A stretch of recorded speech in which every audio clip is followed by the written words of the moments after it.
Et si l'un des plus grands latéraux du monde jouait aujourd'hui le match le plus important de sa carrière, en dehors du terrain, à la veille d'un rendez-vous crucial en Ligue des Champions, une nouvelle est tombée comme un coup de tonnerre.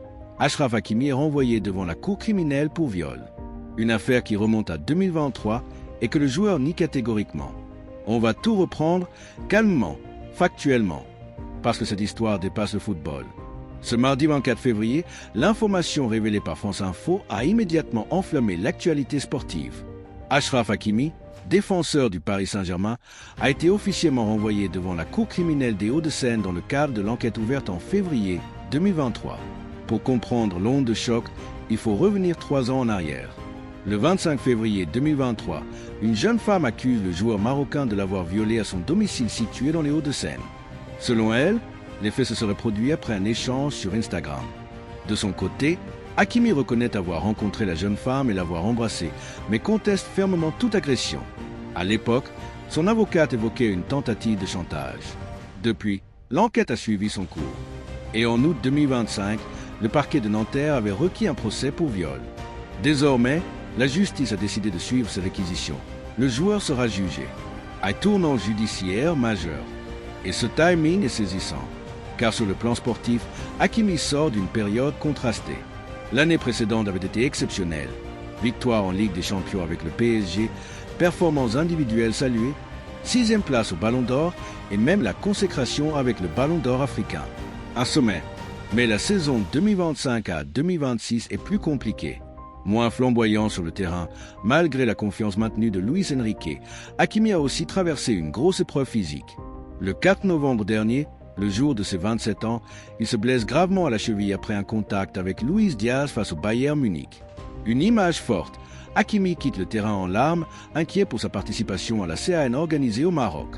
Finalement, grâce à un travail acharné et à une collaboration étroite entre le PSG et la Fédération royale marocaine de football, il parvient à revenir à temps pour la compétition. Une CAN intense, finalement remportée par le Sénégal après une finale très tendue.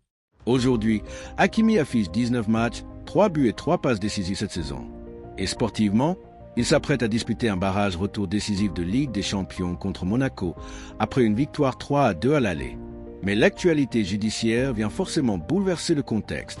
Quelques heures après l'annonce du renvoi devant la cour criminelle, Achraf Hakimi a pris la parole sur son compte X. Je cite: « Aujourd'hui, une accusation de viol suffit à justifier un procès alors même que je la conteste et que tout démontre qu'elle est fausse. C'est aussi injuste pour les innocents que pour les victimes sincères.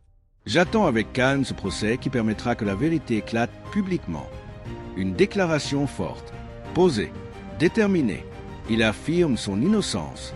La justice, elle, estime que les éléments réunis justifient un procès. C'est désormais devant la cour que la vérité devra être établie. Ce genre d'affaires place toujours le monde du football dans une zone extrêmement sensible. Entre présomption d'innocence et gravité des accusations, l'équilibre est fragile. Le PSG, pour l'instant, n'a pas communiqué officiellement sur la situation. Ce qui est certain, c'est que l'impact médiatique est énorme. Et la pression autour du joueur va inévitablement s'intensifier. La question que tout le monde se pose désormais: comment Hakimi va-t-il gérer cette tempête en pleine compétition européenne? Peut-il rester concentré? Le club va-t-il prendre des mesures? Quel sera le calendrier judiciaire? Une chose est sûre, ce dossier va continuer de faire parler. Le football peut offrir des soirées magiques, des trophées, des célébrations. Mais parfois, les enjeux dépassent largement le rectangle vert. Affaire à suivre. Si vous voulez des analyses claires, factuelles et sans sensationnalisme sur toute l'actualité football, abonnez-vous dès maintenant à la chaîne. Dites-moi en commentaire votre avis, toujours dans le respect, sur la situation et sur l'impact que cela peut avoir sur le PSG.